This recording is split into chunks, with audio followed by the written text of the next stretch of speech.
So welcome to everyone. This is August 22nd, 2009, and this is a teleconference on Pathwork Guide Lecture 44, which is the forces of love, eros, and sex. And I was privileged to work with John Parakas for a period of time when I studied core energetics, and he always called his workshops Love, Eros, and Sex. And people said, why? And he said, because it gets people to show up. And besides, that's what it's all about anyway. So that was part of my initial teaching, is that love, eros, and sex is what everything is about. And then when I really discovered the Pathwork lectures, I found that to be true. And that's how I approach this lecture, on a personal level, but also on a universal and spiritual level. So to start off with, there's a real tenderness in this lecture. And within the tenderness and the gentleness of the guide's words, there's also a slight bit of bad news for those of us who are single. Because depending on how you choose to read the lecture, you can choose to read the lecture as if being in relationship is the penultimate human experience, and if you're not in a relationship, you have a problem.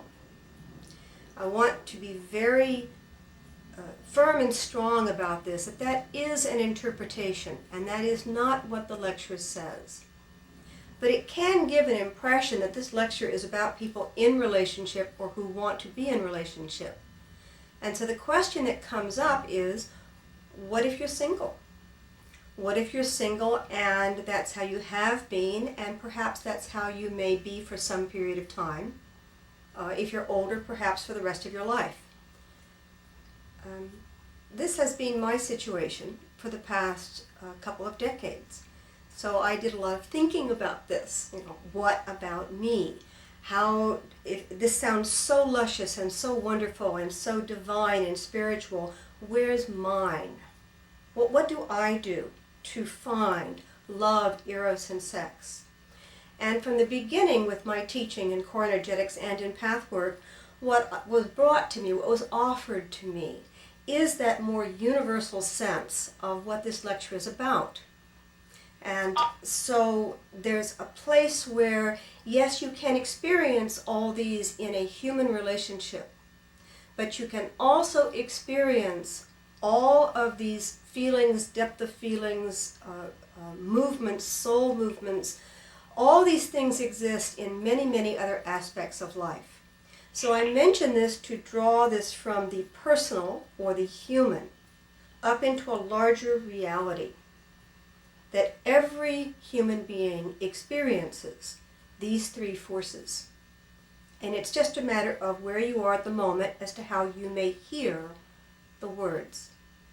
But when I read the guide with an open mind, I find that the words are always inclusive if you choose to see it that way. And that experience of... Yes, go ahead. I just wanted to let you all know that I'm here. This is Joseph. Oh, welcome, Joseph. Glad to have you. Thanks. So, Sorry to interrupt. That's all right.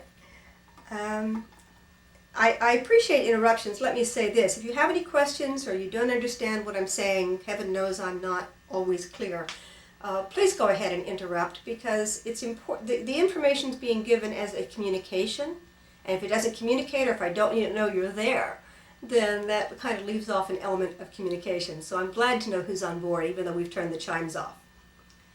So when I was reading the lecture, once again, with trying to keep an open mind about what this lecture is about, and hearing how it's phrased in terms of personal, intimate human relationships, and wanting to also hear how that would affect me as a single person, I was reminded of a teaching that is given by a pathwork helper who formed the Philadelphia Pathwork. Her name is Carolyn Tylove. And she wrote a very brief little paper, and she gives it sometimes at leadership meetings, called How to Read a Lecture.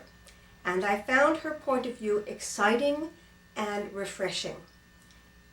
And that is that what she said was, when you're reading a lecture, don't run over the speed bumps. As you're reading a lecture, when you hit something that makes you hesitate or brings up feeling or brings up memory or anything that stops the flow of the movement of your reading the lecture, don't just run over it and keep going. Pause and reflect, because the truth is that the meaning of this lecture could come in the first paragraph for you. And the rest of the lecture that isn't for you. It's the sentence in the first paragraph that hits you. And I'll explain in a moment how that fits into Eros. So along with her discussion of this, what was delightful about it was what she said was, sometimes when I'm not in a really good mood, I stop dead on "Greetings, my dear friends," which is the introduction to many, many of the lectures. She says some days, now there's a lot of background noise that just went on. If you think that might be you on a mobile phone, if you could press *6, that would help, because it's very distracting.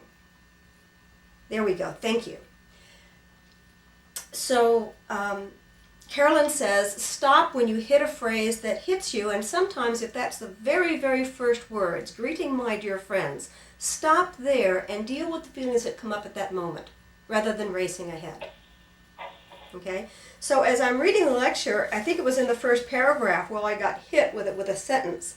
And because of her teaching, instead of racing ahead, I paused and reflected on that one sentence.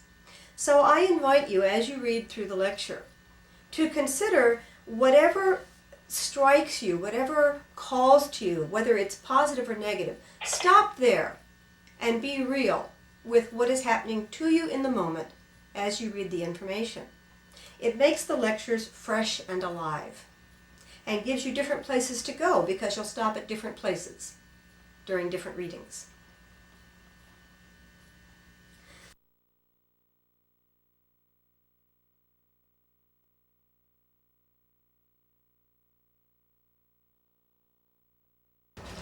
So the joke is love, eros, and sex, and the sex part's kind of titillating. People, well, what does guide say about sex?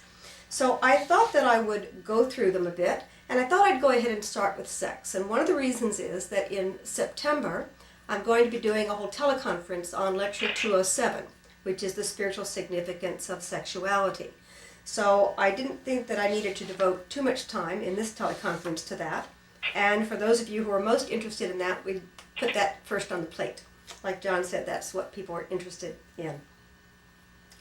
So what the guide teaches about the sex force is in one simple sentence. The sex force is the creative force on any level of existence. The sex force is the creative force on any level of existence.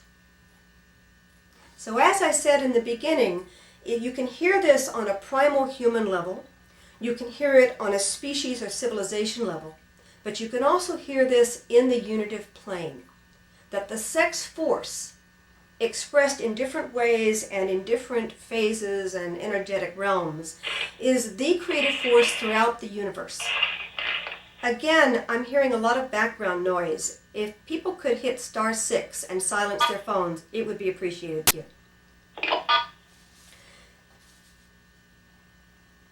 So sex being an active force, whether it is expressed in sexuality on the planet with humans, or as a force alone of creative, procreative force in a spiritual, emotional, or even intellectual effort. So that is the position that the guide takes about sexuality, acknowledging that it is a major human event.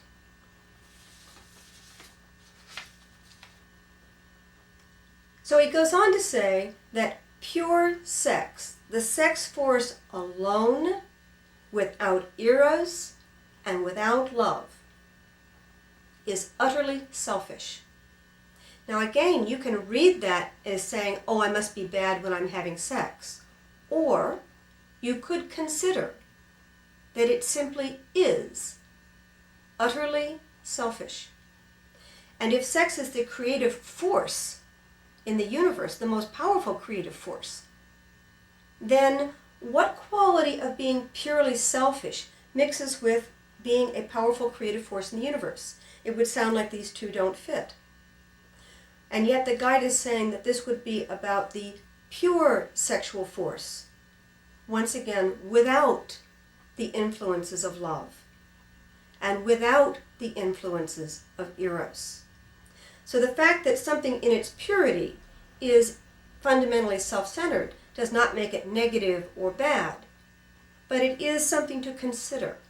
If that is true, and there's always an if, when you're reading the Pathwork Lectures, the guide is very, very clear.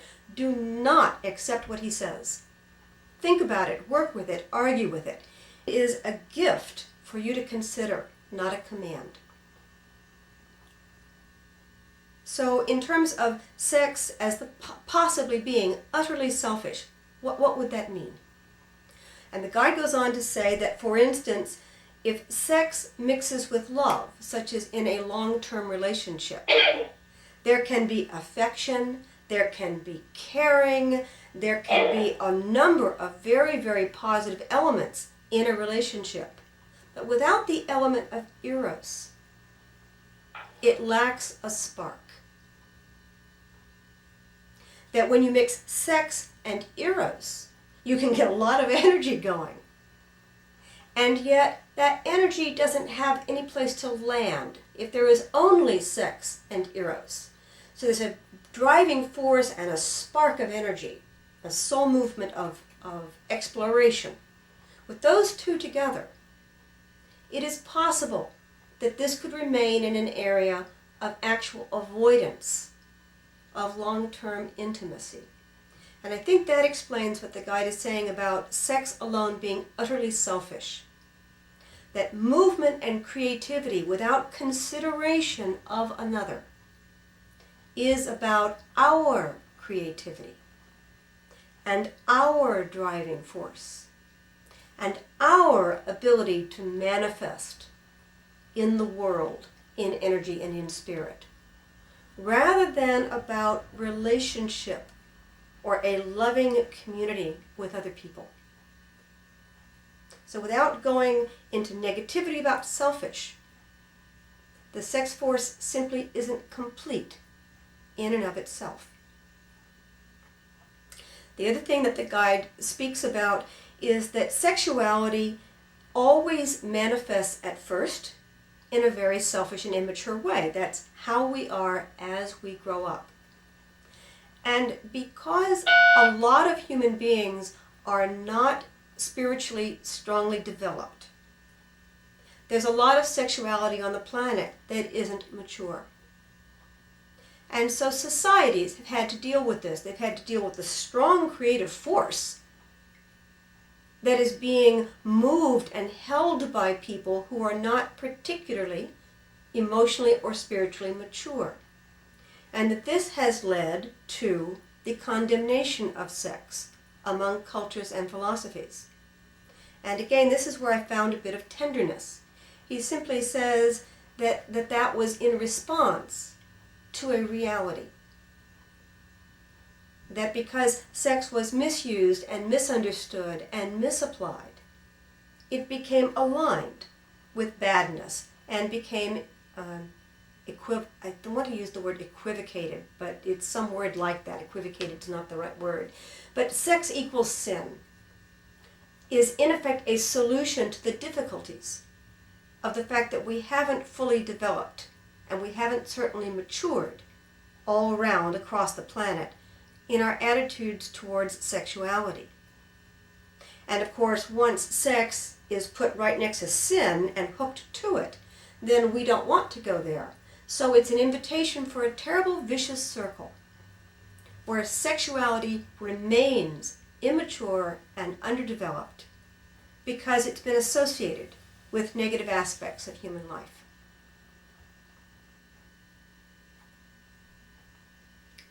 So that kind of wraps up sex. That's really all the time the guide spends on sex.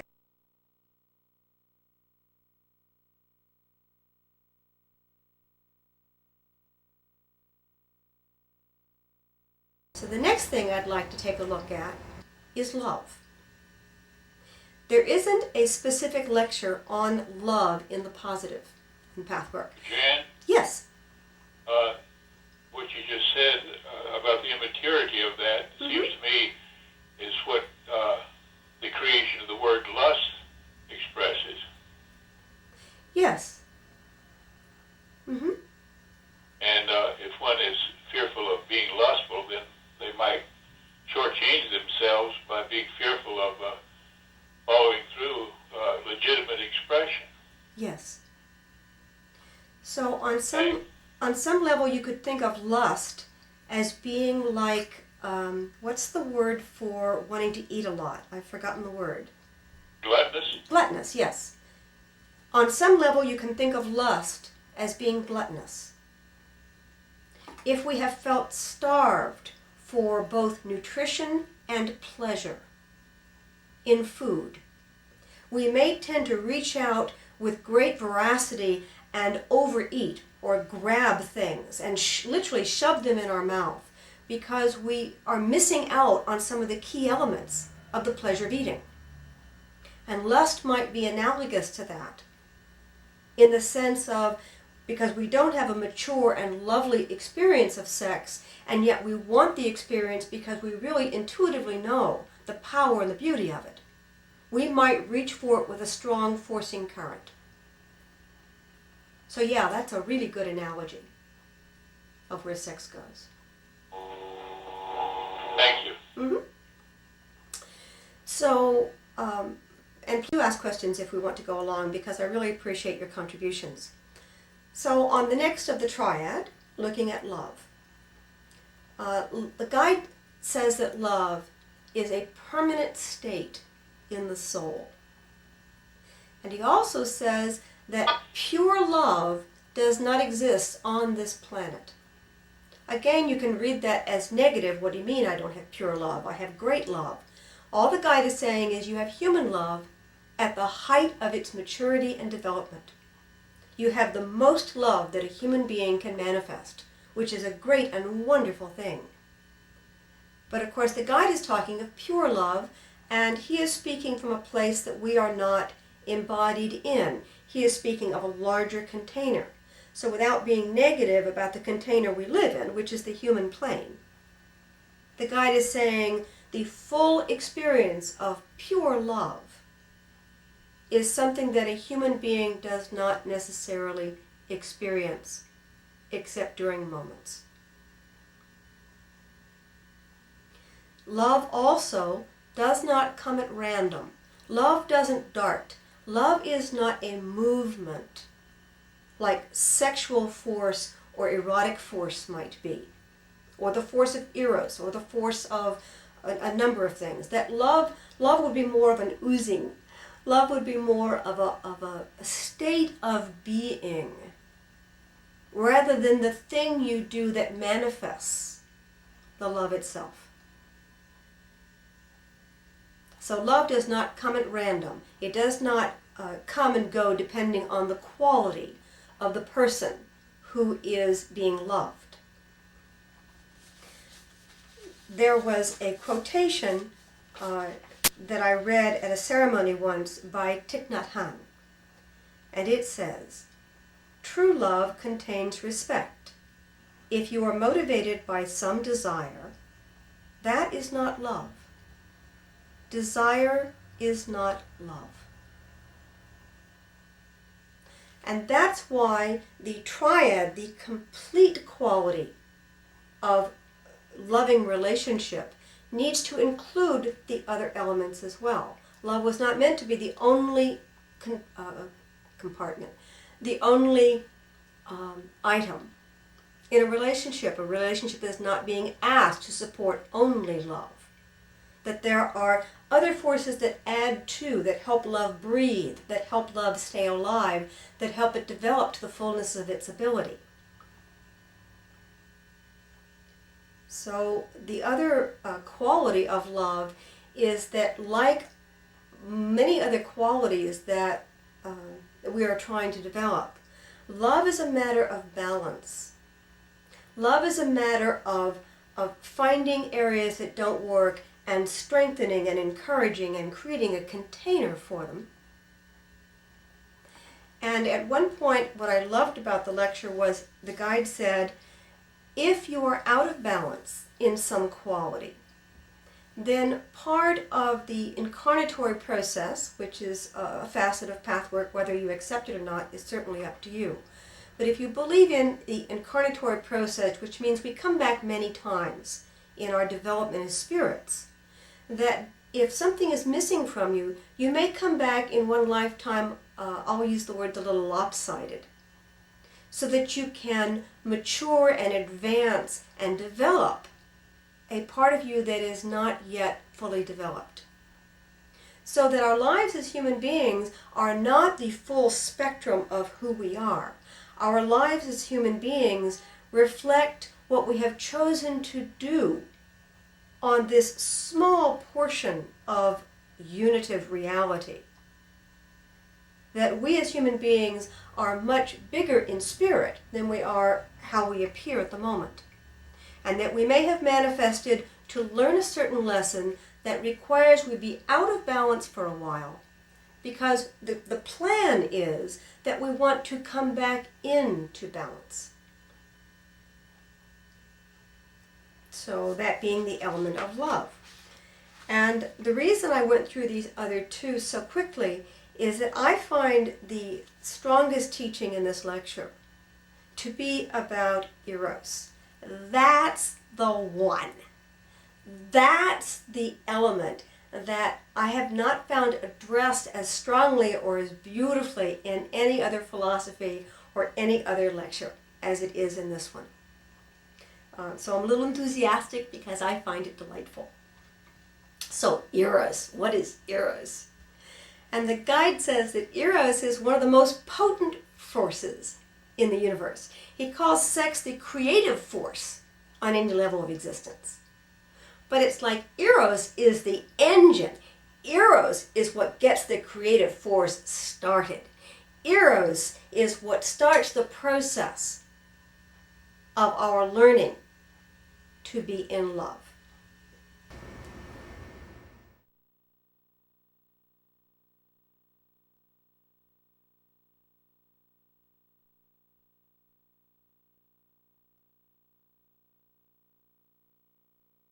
Having to interrupt. I film this and I record it alone, so if something needs my attention, I have nobody I can point to and say, go over there and fix that. So back to Eros. So as one of the most potent forces in the universe, Eros' job is to get us up and moving. That's its purpose, that's its entire point. So Eros gets us started, gets us up, gets us moving, and once that is in motion, once we are moving, then the next step in relationship, and whether that relationship is like I tease big R or little r, relationship with an individual, or relationship with a community, or relationship with your friends, or even on a spiritual level with your work and with God. Once Eros has got you up and running, the next step is to start building love.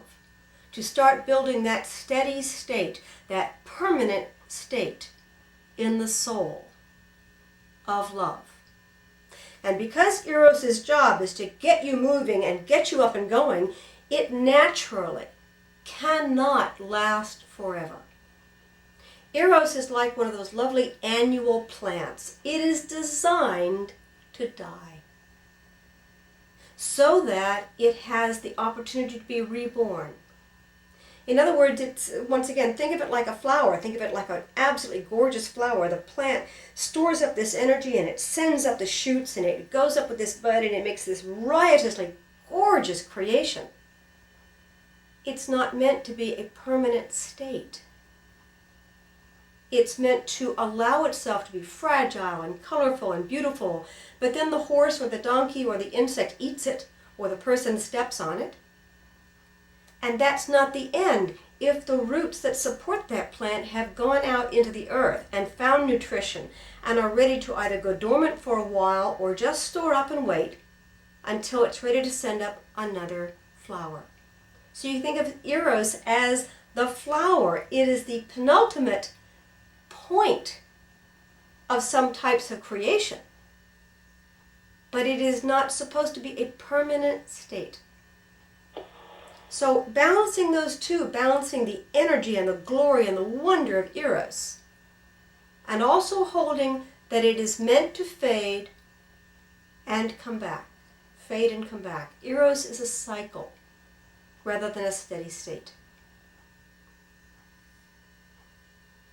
So the guide also speaks that Eros is a foretaste of unity. Eros is like an appetizer. Eros, you taste it and it's so wonderful and it's so great that you get a sense of what pure love might be, of what the unitive state might hold for you. And because of that taste, it develops a longing in us for that pure state, for love, and for the unitive. And it propels us to do the craziest things. It propels us to go out and find adventure. It propels us to move to a new location, to take on the difficulties of relationship. With all its beauty, relationship is hard to do. Eros is the one that gets us up in the morning and gets us activated and makes our eyes sparkle and lets us run over those speed bumps in the road that might hold us back. So it serves as a foretaste of the unitive state. It gives us just a nibble of what is possible, bringing out our longing as well for unity.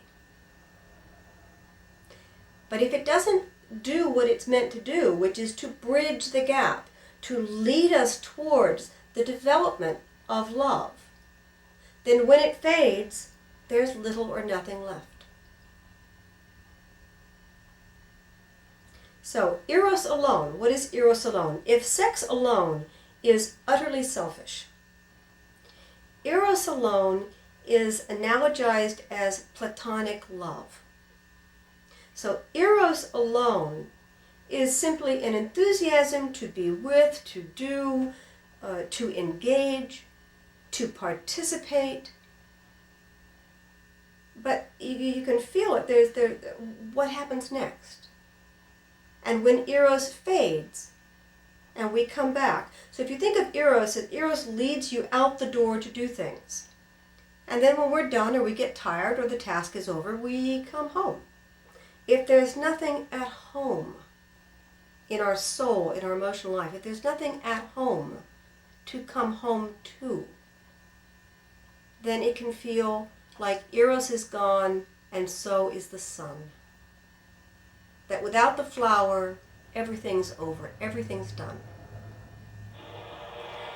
And yet, if when we exercise Eros, we at the same time begin to build the building blocks, I'm repeating here a little bit, but we're putting together the building blocks of love and relationship. Or, for instance, the building blocks of career and profession.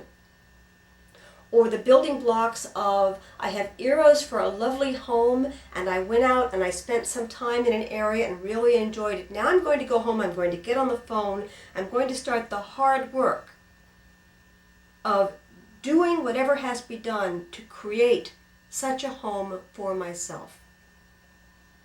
In career, we get a chance to exercise our creative abilities on the job, and we decide, I'm going to go out and get a little bit more education because I loved that feeling. That was a wonderful sense of power and authority, and I want to earn it.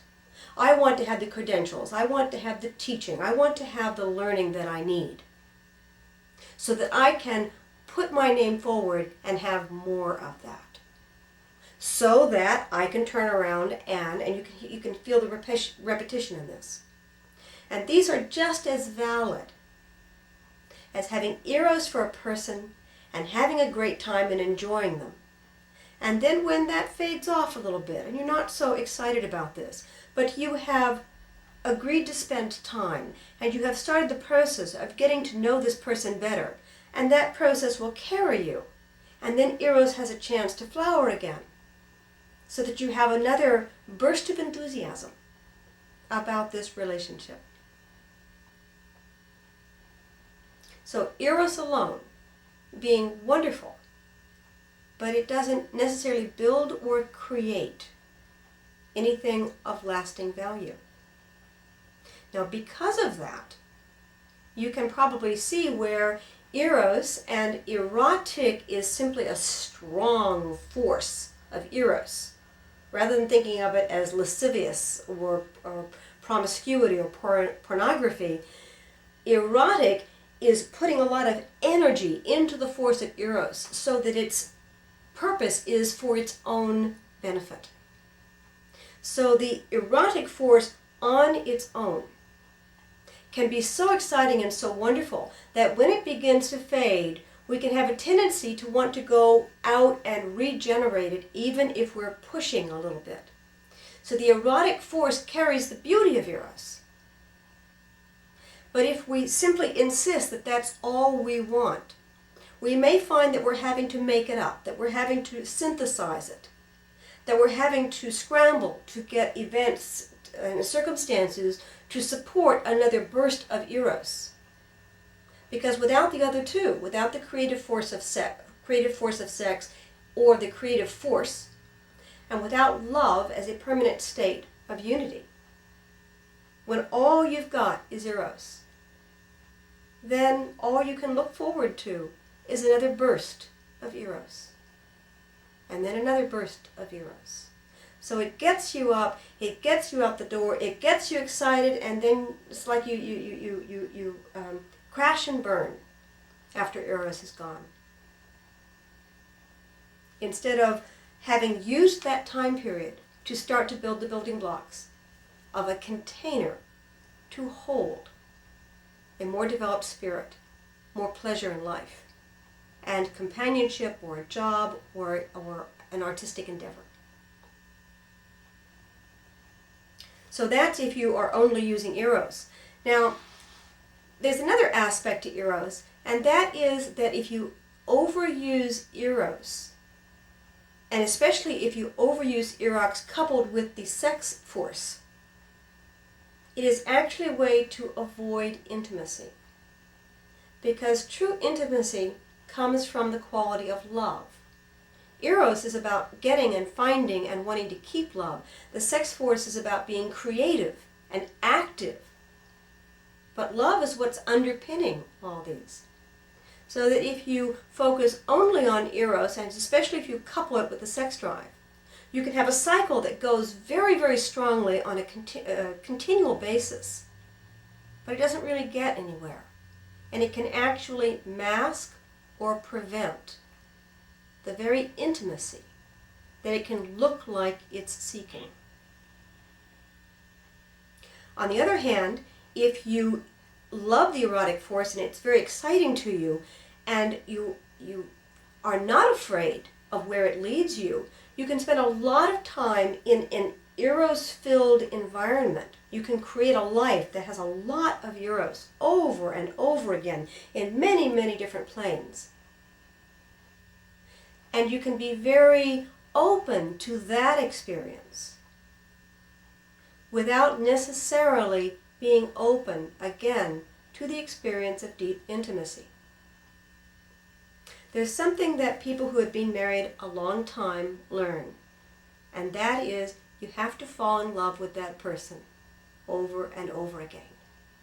The falling in love meaning the Eros element of love in a long-term relationship has to be rekindled, not kept, rekindled. So the force of Eros in a long-term relationship or a long-term job or a long-term career or a long-term series of relationships with friends needs to be rekindled. And you can see where the creative force of sexuality or creative force just by itself needs to be swept into this. That's what's going to give Eros its strength and its power and its enthusiasm. So the two ways of avoiding intimacy by using Eros is, one, to couple it with the creative force so that you've got a lot of drive and a lot of enthusiasm and a lot of energy, but you never get around to the love part. And the other is to revere Eros above all else and literally live in a pleasure world of Eros so that you are not called to build love and you do not incorporate the creative force. Interestingly, the guide says that Eros only exists in human beings. Whenever I read the lectures, I find these new sentences. I feel like sometimes somebody rewrote them and slipped them in on me while I wasn't looking, because I don't remember that part. But the guide says that Eros is something that is only available in the incarnatory process when we reach the development of being a human being. That dogs and horses and eagles don't have the force of Eros as we are talking about. So it is a basic difference between us and the animal and mineral world. That we have this fire and this ability to become passionate and aroused and leap tall buildings at a single bound and walk over mountains. But also that Eros is the main ingredient in the adventure of relationship. Now this is where the guide goes into a specific discussion of marriage, which is a beautiful discussion. And again, you can feel a little bit left out if you're not in a marriage or a long-term relationship. But taking this both in the terms the guide talks about it and in a larger context, that the spirit of adventure needs to exist in any long-term relationship of any kind. You need to rekindle the desire to go further, to listen, to speak, to share. A story that occurred to me when I was preparing for this, which I hope works. It sounds a little bit odd. A few weeks ago, I was driving with a friend, and the friend mentioned a part of my life that is not terribly pleasant, and then went on to talk about something else. And 5 minutes later, 10 minutes later, they noticed that I had gone silent. And so my friend turned to me and said, "Did I upset you? Did I distract you? Did I bring up memories that you would prefer not to have?" And it was an act of love on my friend to notice and to feel called to reach out and say, "Is there something here? What happened?" Interestingly, on the other side, in my world instead of their world, what had happened to me was they had mentioned this one incident, which truly was not something I care to remember without some thought and some care. But they had accidentally mentioned a few sentences later another innocuous thing. They had mentioned the word seatbelts. And unknown to them, I had, as a passive Good Samaritan, as a passerby, one time come across a bunch of teenagers who had been in a car that got overturned. And I had actually given mouth-to-mouth resuscitation to a 17-year-old boy who died. And while the one turn into memories that weren't pleasant, I heard that comment, and of course it activates certain things in you. But it was her comment a few sentences later about seatbelts that really sent me off into a world of concern and care. The end of that personal story is that I came home that day, and from that day forward, nobody in my household got in a car without seatbelts, and no one has ever gotten in my car without seatbelts on since that day, and that was at least 30 to 35 years ago. So I was swimming in that. The reason I mention it is this. That was an example to me once I experienced it, and we shared the information and laughed a little bit about where I'd gone and where they thought I had gone. That is an example of learning to know someone. There's no other way to know who someone is and what their experiences are, because we are not with another person every single day, every minute, every ounce of their life. Part of learning to love someone is learning who they are, what they think about, why certain things trigger certain memories. And I mention this because for me, because I collect little stories like this, so I bookmarked it and said, I'll use that. That little story was an example of deepening love between me and my friend. In that moment, we learned a little bit about each other in that very, very brief exchange. And I mention it, I chose that example partly because it's not particularly pleasant. The pleasure of love, the pleasure of sharing, the pleasure of being with someone does not necessarily have to have a smiley face put on it. Now, why do I mention that? And I'll go there in a second, but at this point I need to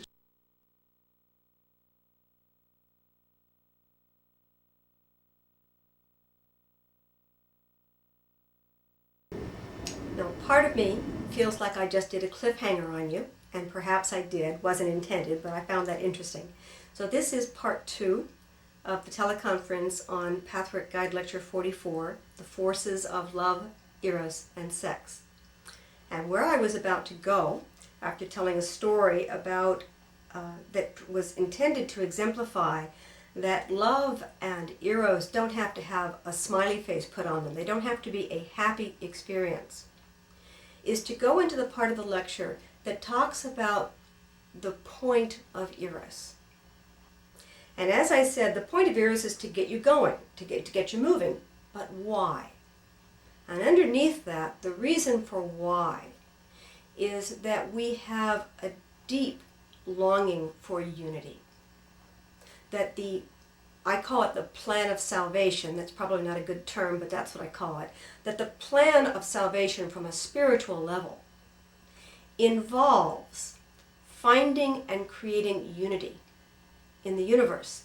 And being humans on a planet, we're working on smaller sections of that with the intention of taking our developed spirits and going back out into the unitive, as well as going back out into the human world, incarnation after incarnation, and both developing ourselves and contributing to a stronger sense of unity. In other words, our purpose here on the planet is to achieve the unitive state, even if technically we can't achieve it in human form. That's not a failure, that's just a reality. So one day we may all have to burst out of our skins and just be the bright shining lights that we are. But until that moment comes when we're ready to do that, our job is to purify and transform the parts of us that are immature, underdeveloped, and attract negativity, attract and engage negativity. So Eros is a way for us to get up and move and to get started on that adventure. And the guide talks about, and I usually paraphrase because I guess I'm less developed than the guide, that would be for certain. The guide talks about you don't just do what Eros says. Eros requires reason to support it. That Eros is simply an impulse. It's a massive impulse. It's a gigantic, huge, irrational, uncontrollable impulse to do something. The intention is not for you to do that. The intention is for you to change, for you to see, for you to grow, for you to gain a different perspective, and to do that you need to go around the corner. So to get you around the corner, you in creation, in your wonderful co-creativeness, send a puppy, and the puppy dashes off around the corner, and you follow the puppy because it's so cute. That tiny example of Eros takes you around the corner. And then the next thing happens. You're not chasing the dog around the corner because you're supposed to take it home. And this is where we get into trouble. We want to make a story. We want to create a 1, 2, 3, 4, 5 with beginning, middle, and end. We want the dog to matter permanently. Instead of accepting that a lot of our life happens not because it in itself needs to become permanent, but because by following a train of thought, by following the force of Eros, by following eroticism sometimes, we explore different aspects of ourselves and again see each other and see ourselves from different perspectives. And this is the quality of Eros that revitalizes and re-engages relationship. That Eros is the main element in the sense of adventure that truly vitalizes long-term relationships and marriage. That the spirit of wanting very, very much to know, who are you? How do you think? Like the story that I told. Wow, I had no idea that mentioning something innocuous like a technical reality, seatbelts, would bring that entire experience to you. And isn't it interesting that you now shared with me something that I had no idea, that you had had that kind of experience. And on my part, my friend's curiosity. Did I hurt your feelings? Did I say something that upset you? Her impulse to touch back in. Her impulse to say, are we still on good standing? Did I disturb this? Are you still my friend? Even though it was perhaps a very tiny element of what she was saying. That little touch in told me that my friend cared. And in that sense of being cared about and offering the sharing, we became more known to each other. And the guide talks about marriage as being an adventure of the ultimate, and this is where once again he's talking about marriage, and you have to perhaps see it in a larger context, talks about marriage as being the ultimate adventure in the unitive state. Not only to know another person, which can never be completed. I want to stress that. The guide says you'll never know another person completely. If you think you do, you are wrong. You are mistaken. You are truncating your vision of what is possible, because another being is infinite. And by the same token, you are infinite. So not only is there a possibility there of knowing another person to a depth and degree that perhaps no one else on the planet will ever know this human being in this incarnation of their spirit, but you bring to them the great, and that is you, your experience, your real self. Now that's why I wanted to use a story that was not pretty, because pretty is not necessarily an element of Eros. Eros being a soul movement, Eros doesn't care if it's pretty. Eros doesn't care if it's easy. Eros doesn't care about anything except the spiritual sense of we want that. And the fact that we interpret that as being the puppy we chased around the corner, instead of seeing the different perspective as a gift given to us, that's our human limitation. It's not about spirit. That's about the fact that we're dualistic beings, and sometimes we only see what's in front of our nose. So let me give another example of this. Let's say that Eros tells you to jump off a cliff. Okay? Well, let's build this story a little bit, and let's say that if you jump off that cliff, you're going to die. That there's no question about it. On a physical level, on a human level, unless you're so enlightened that you can levitate, which That may be, but I'm talking about a case where you are not quite that developed. You step off that cliff, you're going to die. And yet you have this uncontrollable urge to jump off this cliff. Where's the spirituality in that? I'm using an extreme example because when you look down at spirituality, sometimes the message, sometimes the thought is very, very buried in the experience and something that you have not considered. So to go a step further, think about it. You jump off the cliff because you have the urge to do so. And on the way down, you get a revelation. Now, I have a twisted sense of humor, so I'm going to say that on the way down, what you get is, bad idea. Don't do that. Okay? That's okay.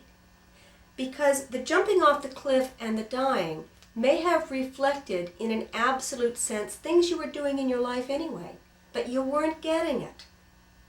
That you were shooting yourself in the foot, that you were sabotaging yourself, that you were staying stagnant.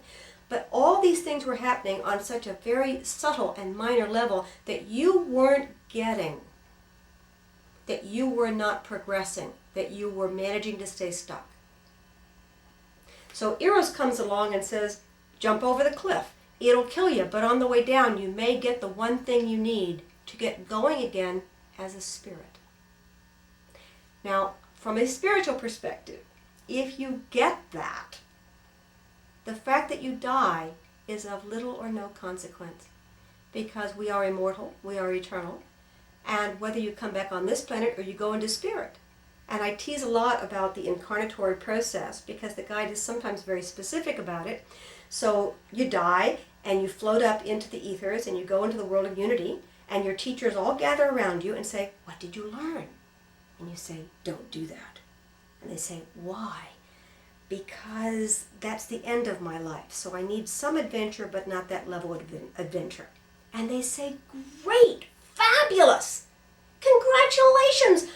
It would have taken 10 lifetimes to teach you that, but you got it. Now, sign up here because you're going back.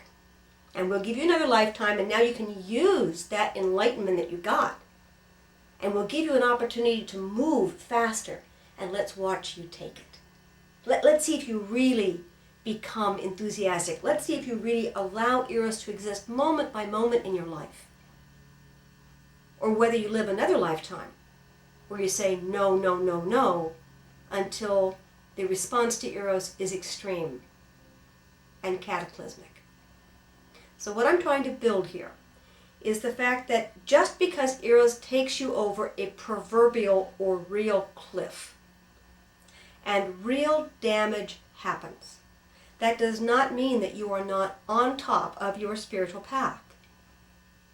But the guide is very clear. Just because you have an impulse to do that, let reason guide you. If you have an impulse to jump off the cliff, how about doing exactly what I just did and thinking it through? And if you think it through and you realize, boy, that would release me from stagnancy, but I'd have to start over. What could you turn around and you look at your life and say, well, what could I do if I continued in this life?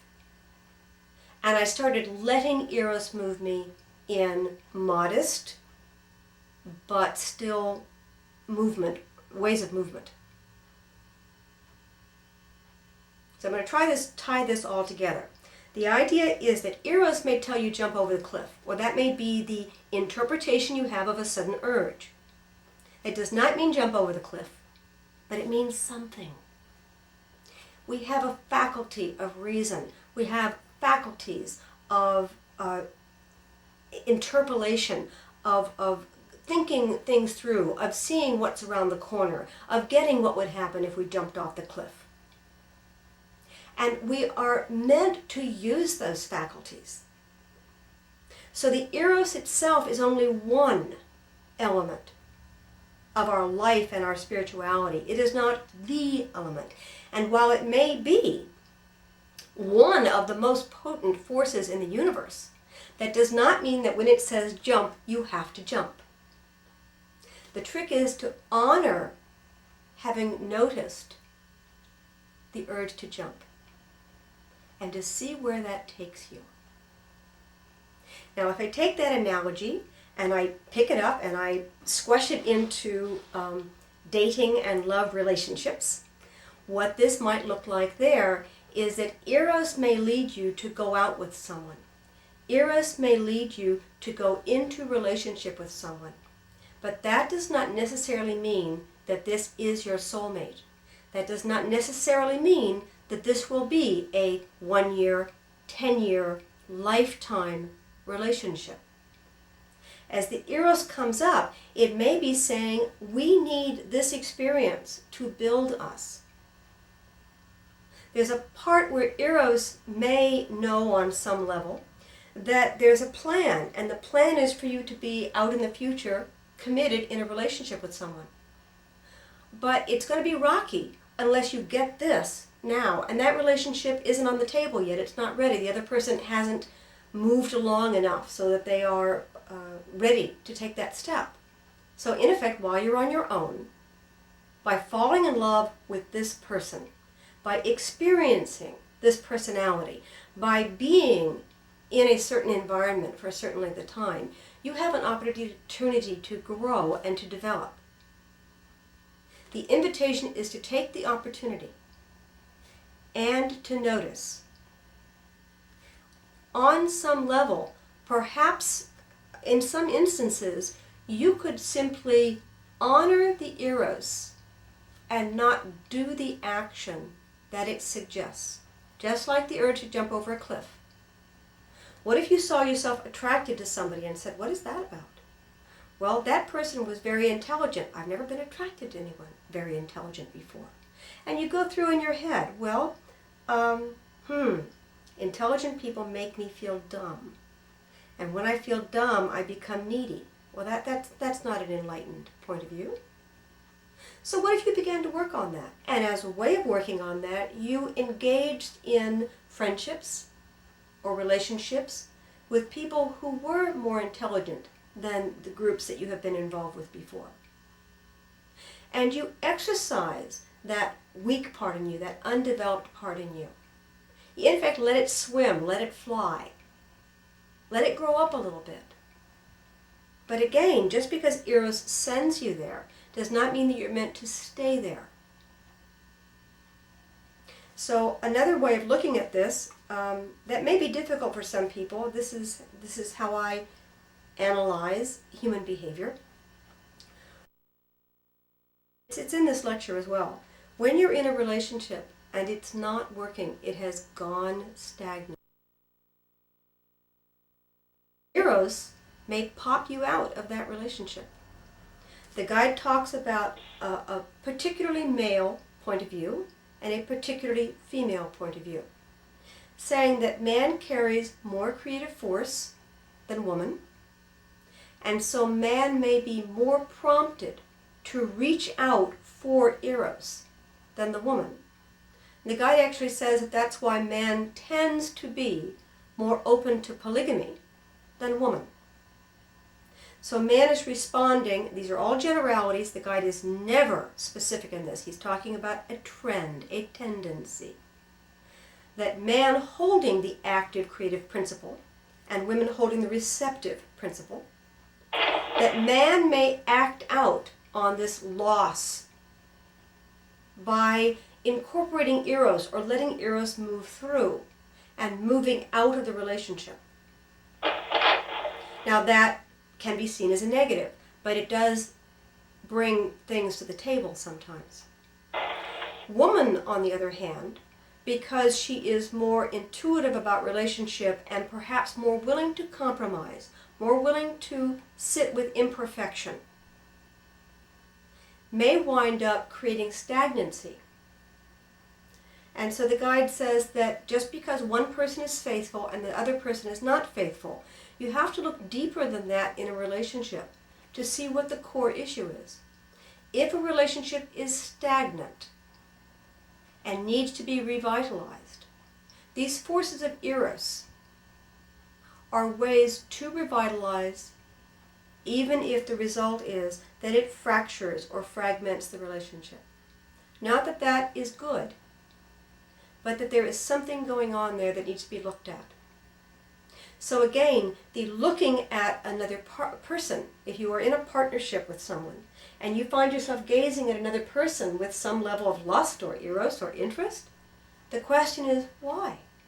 What does that person have that my relationship needs? And then to come back to the relationship and to see if that can be incorporated and brought home into the relationship, rather than simply going and getting it outside, which weakens the fabric. I like to use biology examples. When my children were growing up, I worried about their diet, and I had some very enlightened doctors, and they said, don't worry about it. Let them eat what they want to some degree. Put healthy food in front of them and don't worry about it. So if you give them enough variety of healthy foods, they will ultimately pick a variety of foods that will suit them. And the basis of that, which is biological, is that we crave certain minerals and certain vitamins so that there's a natural human tendency to reach for fresh fruit when you need what's in the fresh fruit, or a specific fruit when you need what's in the specific fruit. Being a master of trivia, I remember reading where the fact that children do not like Brussels sprouts, the scientists have finally gotten it. They found a chemical in Brussels sprouts that is damaging to children. Children intuitively run away from what is, in effect, on some degree, poisonous to their system. And they naturally run towards the vitamins, the minerals, and whatever it is that they need.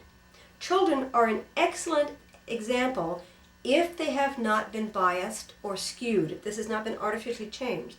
Children are an excellent example of Eros in the human being trying to reestablish some level of equilibrium, of finding a sense of balance. So again, Eros is not meant to live by itself. It's not meant to be the only force. It's the guide is building a triad here with love, Eros, and sex, saying, yes, you can lean too hard on one side, and in an incarnation, in the task for a specific incarnation, you may have designed your life to do that. You may be compensating for something. Not that that is the way to be, but that is strengthening or revealing something that you need to achieve balance on a greater unitive level. So that's pretty much the lecture on love, sex, and Eros. If anyone has any questions, I'm happy to go into different areas or see what I can say, or hear your sharing on it, if that's what it is. You will have to hit *6 if you've silenced yourself, because I won't hear you otherwise.